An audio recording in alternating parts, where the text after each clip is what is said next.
Welcome to Facebook Friday Live. Today we're with John Boettcher at his farm, and we're going to learn about cover crops. And we're starting off wearing our mask, but because we're going to physically distance, I'm going to have John take off his mask so you can hear him better. And feel free to pitch in with some questions. So today we're going to learn about, cover crops. But let's start off. And John, why don't you tell us, you've been farming how many years, and what do you farm? What kind of crops do you raise? All right, thanks, Jane. I've been farming on this farm for 40 years now. So 40 years. I started in 1980 after I graduated from Iowa State University with a degree in agronomy. So it kind of fits hand in hand with raising crops.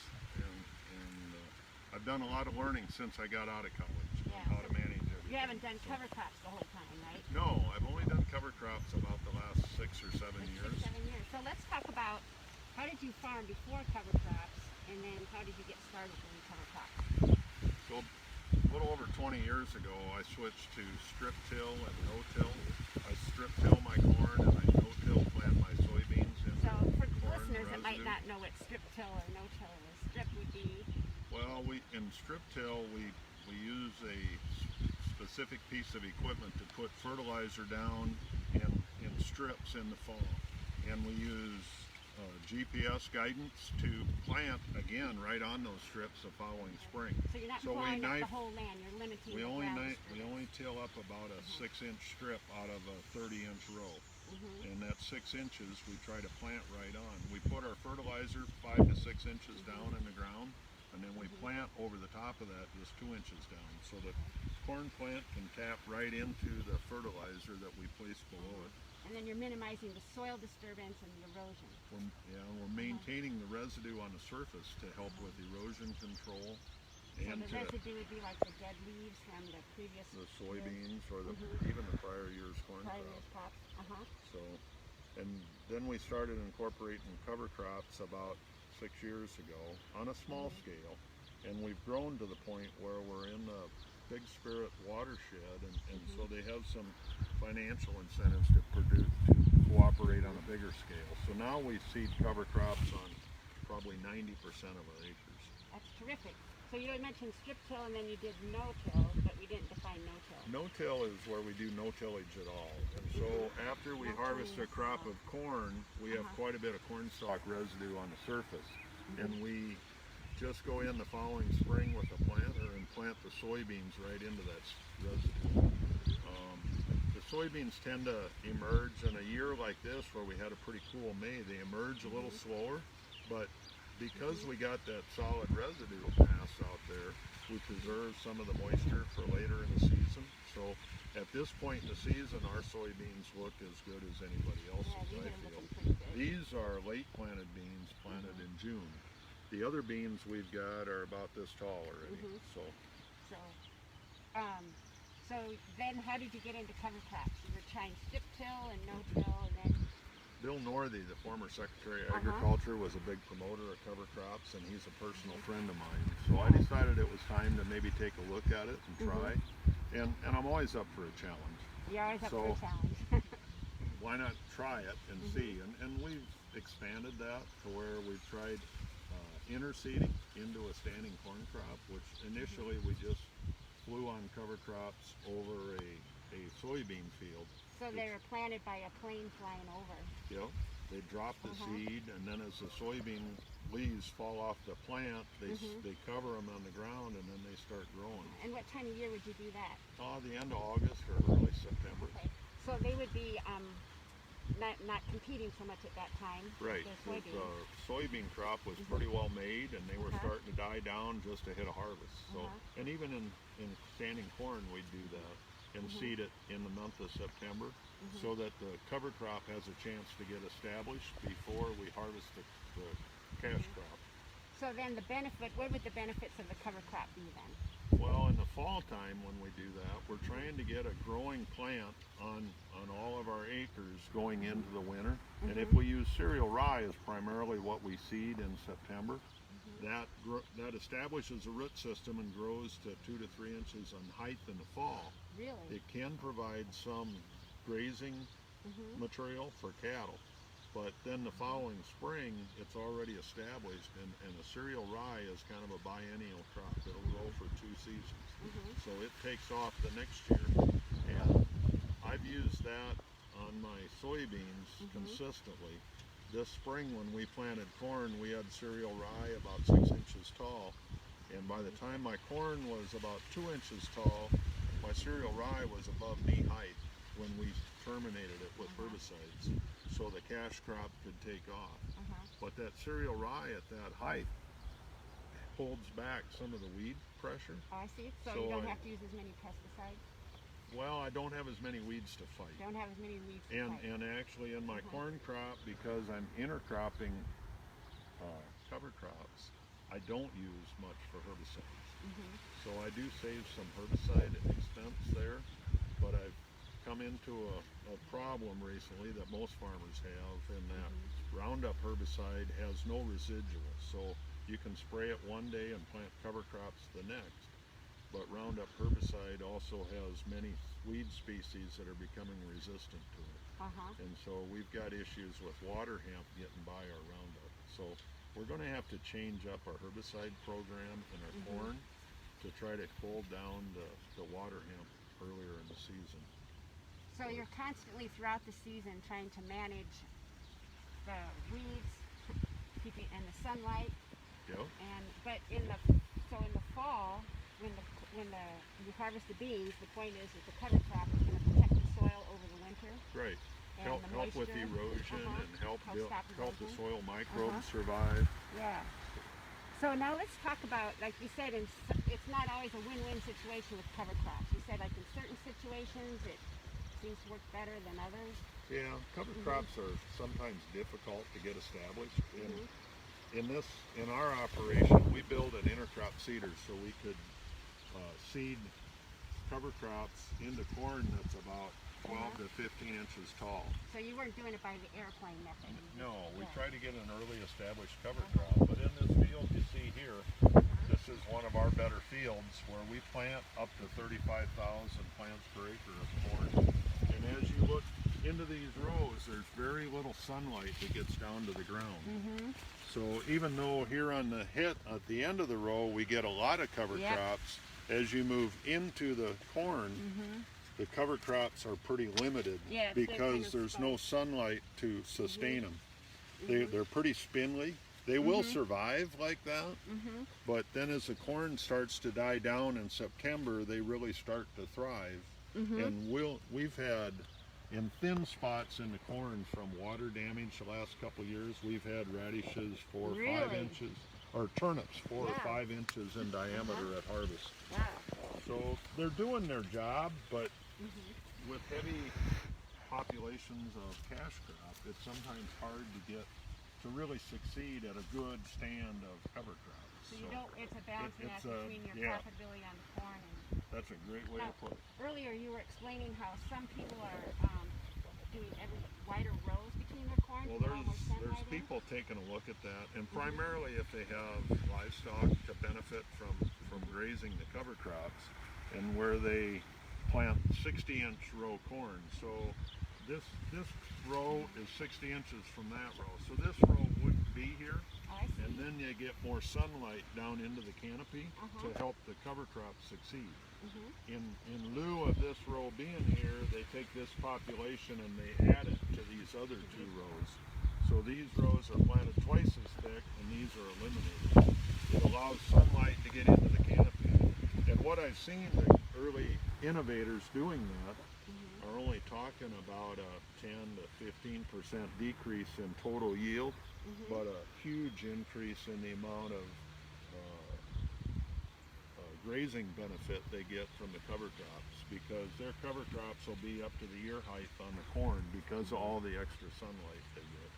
There's actually a benefit, I believe, to have north-south rows over east-west rows because of where the sun is through the cycle, that you get more uniform cover crop production if you plant your rows north and south, because they get equal sunshine every day.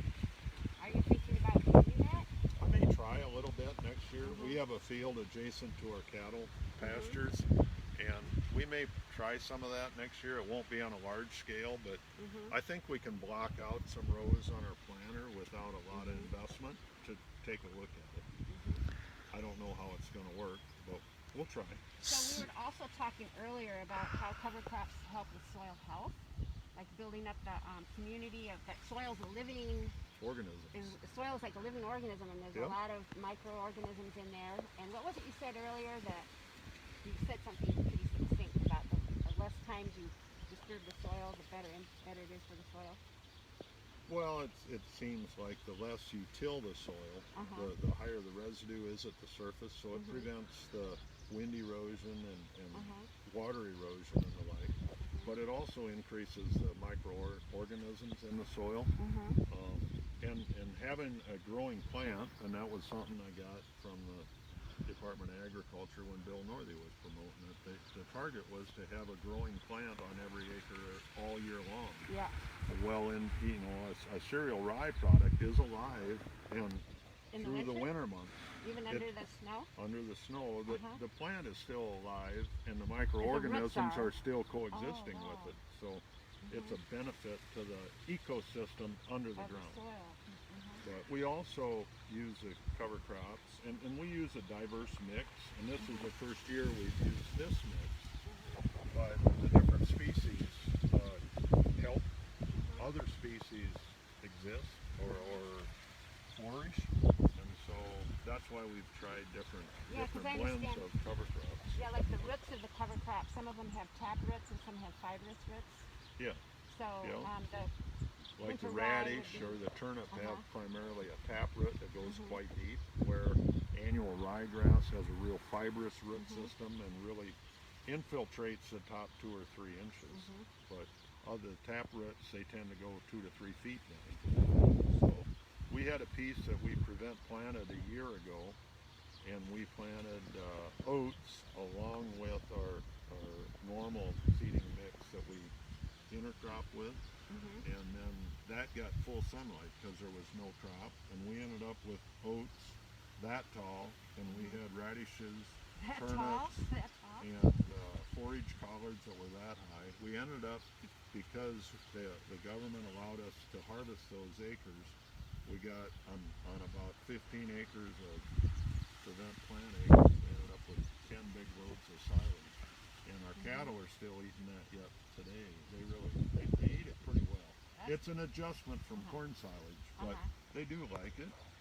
So I've got instruments on my planter that measure my soil organic matter as really? I plant, and I can build maps based on what the How does organic it matter is it like a It's got an eye to it that it measures that it calculates the amount of organic matter as the soil passes wow, that's by. amazing. And on my maps from this year, where we had to prevent plant was it's a low spot that was too wet to plant. So when you It's say got- prevent plant, explain what that means. Well, a year ago we When we were had so all that wet wet that ground? we actually could not get all our acres planted. You were prevented from planting. Right. And so it's called prevent plant for insurance purposes, and they make a payment to us on a guaranteed revenue insurance because we could not plant. It's a portion of what the normal payment would be, but we did get some payment on it. And then they allowed us to plant cover crops on it. Great. And then at the end they allowed us to harvest the cover crops if we wanted. So you were But protecting when I the soil. planted my soybeans in that area this year, this spring, my seed farmers that monitor the organic matter showed a 1% increase in organic matter in that area over 2 years or a year ago, 2 years ago when I last planted. Wow. So huge improvements in organic matter. And organic matter in a lot of the soils around Dickinson County probably run from on the low end 2% up to the high end 4.5–5% on most soils. If you get into some low ground with calcareous soils, they'll be up at 5 to 6.5%. And that bottom went from about 6 up to just about 8% Wow, that's terrific. organic matter That's amazing. in one season of heavy cover crops. But we had a lot of covers that really flourished because of full summer. That's great. So what would you you just have a few more minutes here, but for anybody that was And we've got a interested couple questions too when you okay. guys are done. Sure, go with the questions. Jan Myers asked, does the cover crop just get plowed over, or is a chemical used to destroy the cover crop? When you say terminated by herbicides, are those herbicides harmful to wildlife, humans, and or groundwater? And does the cover crop have a use beyond the use for a farmer? For example, is there a cover crop that helps wildlife or humans? There's a lot of questions. Yeah, so we'll go with the first one here. Do you just plow over the cover crops, or do you chemically get rid of them? Because I use no tillage, I don't plow over anything. So, but we do use primarily Roundup herbicide to take them out. Roundup herbicide is a contact-only herbicide, and it breaks down in the sunlight. So contact, what does that mean? It only kills what it's sprayed on. There's no It doesn't go inside. soil residual from it. If you spray it today, tomorrow you could plant anything there and it will grow. And it's really pretty safe on the environment. Another question she had was, is there any benefits other than for like grazing the cover crops or using them for feed? And I was visiting with Jane before we started that we have noticed on our farm, it appears we have a lot more pheasants and turkeys, and the young chicks spend a lot of time in the fields where we have cover crops, because I think the diverse environment from the cover crops brings in other insects that they feed on when they're young. And forage material maybe too? Yeah, it could be. Yeah. And then this other one was, Jan asked, could a secondary cash crop be grown between corn rows? For example, like peas or something of that nature? The challenge there would be how to harvest it. The corn rows obviously aren't going to be ready till towards fall, and a pea is a rather short crop. So I don't think you could harvest one without damaging the other. But you are getting benefit if you have like cattle and turning the cattle in. To graze it, To graze yes. it. And then also the You benefit. also get the soil and the environmental. Yeah, so you're building up the health of the soil Yep. and preventing erosion from happening. And those are two huge problems with water quality in Iowa. Is too many sediments getting into our waterways and runoff of chemicals. And we have a lot of land here right around the lakes area where it's pretty rolling, pretty considered fairly highly erodible. And so that's why I really went to adopting the cover crops early on, was to limit some of the erosion and to enhance some of the organic matter, some of the soil properties on soils that for 100 years have been farmed, and there was erosion, and you can see the yellow clays on them side hills that don't have very much topsoil. So I'm hoping the cover crops can enhance that. Yeah. So let's just kind of end with explaining to anybody who's interested in learning more, or like what advice would you give to a farmer or somebody who wanted to begin with cover crops? Well, because it sounds like there's kind of an art to it as well as a science. it's a learning process all along. You're constantly learning on what you could do a little better. And before I do it whole hog, I'd try a field or two. I would encourage you to contact your local soil conservation office, and they have not only resources to help guide you along starting with cover crops, they also have some financing for first-time cover croppers, even for existing cover croppers, to help lessen the sting of the cost getting in it. Because hiring an airplane's 12 to 14 bucks an acre, and 750 pounds of cereal rye is another 20. So it's not cheap to try it, but with the cost shares, it becomes a lot more tolerable. And give it a try, and don't think that you're not going to have a failure along the way. You know, so and the failures I've had haven't really impacted my cash crops. They've been failures that I'm not able to successfully get a big harvest on cover crops. So. Well, I want to thank John very much for sharing his time. You've probably got some work to do yet today. But thank you so much, and everybody have a wonderful weekend. And if you have more questions, just send them to us, and we'll figure out we'll get your questions answered. And not your answers, questions.